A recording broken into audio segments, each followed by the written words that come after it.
let's talk about atheism. What is atheism?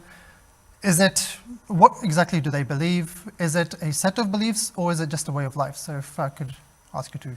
It's a very topical question, as you mentioned, Usman Sab, and especially given the fact that if you study all the research polls given in the last few decades, we see that a rising trend, especially in the West, in the fact that atheism you can't deny it's on the rise.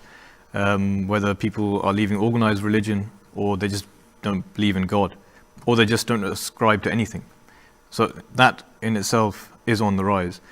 So atheism, if you want the textbook answer, is the fact there's a lack of belief in God or multiple gods. But in the world today, we meet different types of atheists. And on the one hand, there'll be some who say that there is absolutely no evidence for the existence of God. And these are in the minority.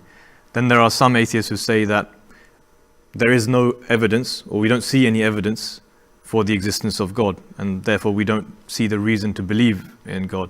Some of the prominent atheists in the world these days, we know Richard Dawkins is one. And the reason why I mention him is because he fluctuates from one to the other, from one category to the other, in the sense that initially his stance was that he would say that I don't see any evidence for the existence of God, and science is everything. But then again, recently in an interview, someone asked him that, what would it take for you to believe in God? And initially he said that I thought it would have been the second coming of Jesus, or a booming voice from the skies. So then the question asked again, what would it take? And he said, well, now I think nothing really. And that's a direct quote. So what I mean to say is that these sorts of trends are on the rise, and it's not just the fact that they don't believe in God.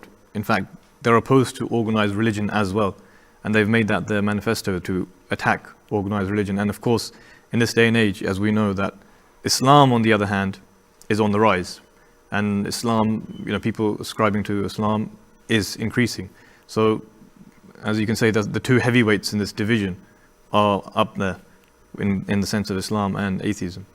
Zafar Sahib was talking about organized religion and how atheism, or people who are very strong proponents of atheism, they say that organized religion is the result of all of the conflict that we see in the world today. So since religion is responsible for that, and religion is an offshoot of God, therefore we neither believe in God and we neither believe in religion either. But and I've often heard that atheists will almost attack, if you will, religious people and say that they're staunch believers of things which have no evidence, and they hold by their view and they don't change their opinion even if evidence is presented. But you asked about religion as well.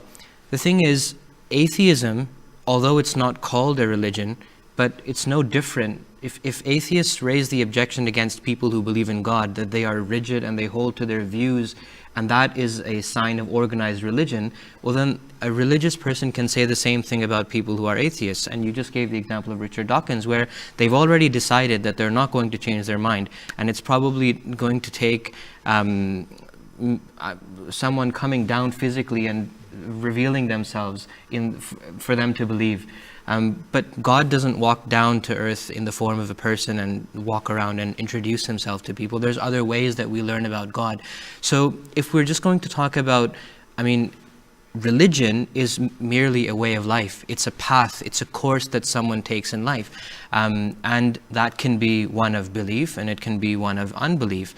I think the real important thing to remember is that whether it's belief in God or non-belief in God, a closed-minded, rigid attitude towards any philosophy in life is always a detrimental thing, and it always prevents us from learning new things. So I would say to people who are atheists that they need to ask themselves this question, whether they've really exhausted all of the avenues for research into God, and if they haven't, then they should. And as far as religious people are concerned, if we speak about ourselves, I'm sure we can say that we believe in God because we have evidence that he exists, and we have experienced God, and we've gone on this journey to experience God. So I think on both sides, whether it's talking about belief or non-belief, we have to make sure that we believe in the things we believe, not because of a preconceived prejudice, but because we genuinely believe that based on evidence and through reflection and contemplation. Just